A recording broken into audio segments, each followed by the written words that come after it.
Un saludo muy cordial para todos. Mi nombre es Iraida Hernández. Soy docente de inglés en el nivel de educación media y quiero empezar esta presentación agradeciendo a la organización del Congreso por la invitación y a todos los presentes por acompañarnos en este encuentro académico. Para mí es un placer compartir con ustedes esta reflexión que nace de mi experiencia docente y que lleva por título De la enseñanza a la autonomía y apropiación en el aprendizaje del inglés. Bien, para introducir esta reflexión quiero partir de lo que observo cada día en el aula. A lo largo de mi práctica docente he acompañado distintos grupos y realidades. Y si bien hay muchas razones por las que los estudiantes tienen dificultades en el aprendizaje del idioma, he podido observar e identificar algo que se repite con mucha frecuencia en el aula. Los estudiantes desean aprender inglés, pero sienten que ellos solo pueden hacerlo cuando el docente está frente a ellos. ¿Cómo me doy cuenta de esto? Bueno, muchos expresan inseguridad, miedo a equivocarse o la idea de que necesitan una guía constante para poder avanzar.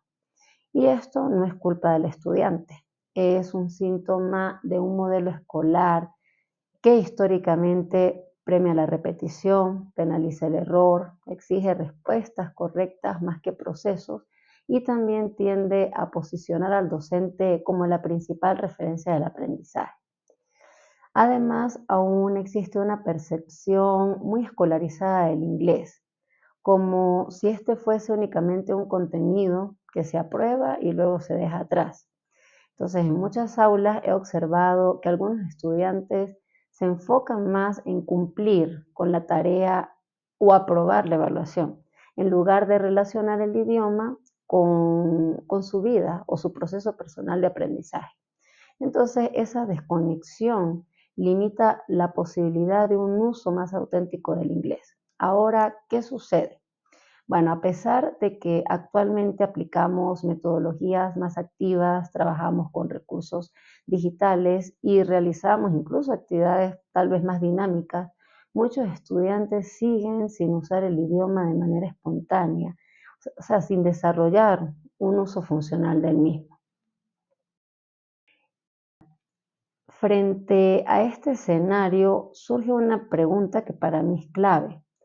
¿Cómo acompañamos a los estudiantes para que usen el inglés de manera funcional?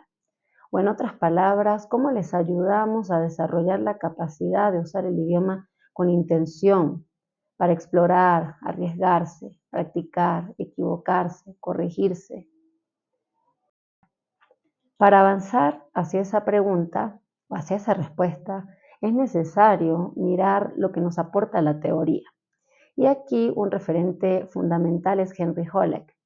Él es considerado el padre del aprendizaje autónomo. Holleck afirma que la autonomía no es innata, sino que es una competencia que se enseña. Él plantea que ser autónomo implica que el estudiante pueda identificar qué necesita aprender, definir objetivos, elegir estrategias y recursos, monitorear su avance y evaluar sus resultados. Según Holleck, el docente ofrece un apoyo inicial que se retira gradualmente a medida que el estudiante gana independencia. Es decir, que esta autonomía guiada abre paso a procesos más profundos del aprendizaje. Y aquí quiero conectar con algo que veo en mi práctica diaria. En mi trabajo, nosotros usamos una plataforma de lectura que se llama RASClass.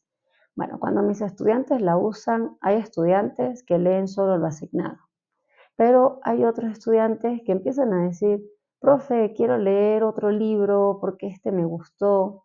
Entonces, ese pequeño cambio de leer por interés propio es lo que se llama autonomía emergente, es decir, que el estudiante comienza a tomar pequeñas decisiones sin que el docente se lo pida. Ahora, cuando esa autonomía empieza a aparecer, ocurre algo más profundo. Y aquí es donde entra el aporte de Billet. Billet nos dice, él define la apropiación como el proceso en el que el estudiante interpreta, adapta y transforma todo aquello que aprende. Entonces, desde la docencia, esto se evidencia cuando el estudiante no solo repite la estructura, sino que la incorpora a su repertorio. Entonces, él usa lo aprendido de manera espontánea en situaciones reales, lo adapta para expresar algo personal, lo combina con conocimientos previos para comunicarse con sentido, lo aplica en contextos distintos o nuevos y se reconoce como capaz de seguir aprendiendo. En ese momento el aprendizaje deja de ser escolar, o sea, ya no es solo completar la tarea y repetir la estructura, sino que se vuelve significativo, porque hay un proceso interno donde el estudiante hace suyo aquello que está aprendiendo, aquello que aprende. Ahora bien, al observar este proceso aparece un elemento clave que no podemos dejar de lado, y es la figura del docente. En todo este proceso, el docente es quien guía, acompaña, quien crea las condiciones para que ese aprendizaje con sentido ocurra. Pero ese acompañamiento no puede ser desde cualquier rol. En este contexto, el docente se presenta como un mediador sensible. Noddings describe que esta mediación desde la pedagogía del cuidado es un acompañamiento que está basado en la escucha, en la empatía, en el respeto, ¿verdad? Todo esto hacia el ritmo de aprendizaje del estudiante. Yo misma tuve que aprender esto. O sea, antes yo quería que todo en la clase fuera rápido, respuestas rápidas, participación rápida, producción rápida, pero me di cuenta, en un proceso de reflexión, me di cuenta de que al presionar a los estudiantes por velocidad, yo estaba interrumpiendo su proceso interno.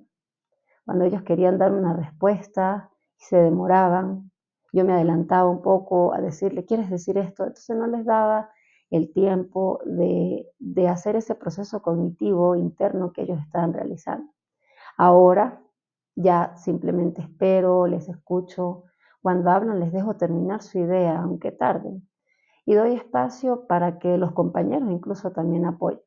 Entonces ese pequeño cambio transforma la dinámica de la clase.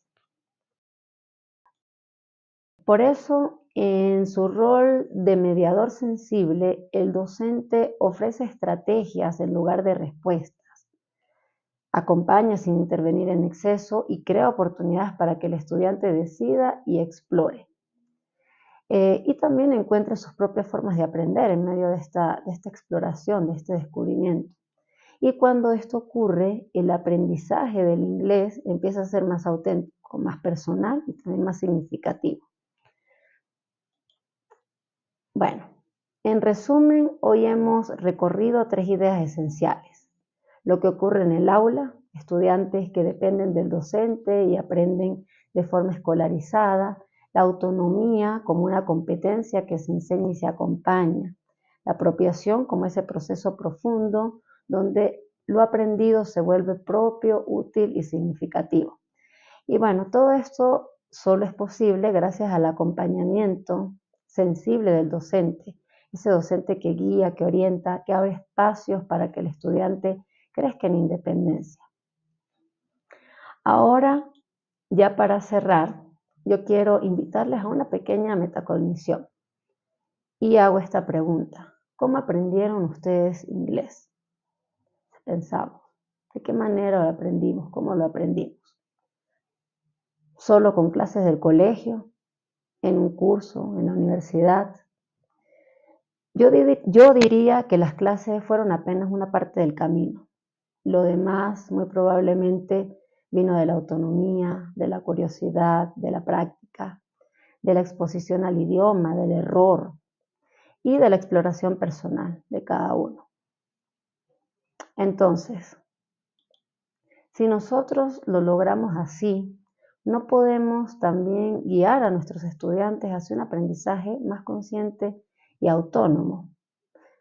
Yo pensaría que sí. Es un desafío grande, pero tal vez posible. Y sé que muchos de ustedes ya promueven estos procesos en sus aulas.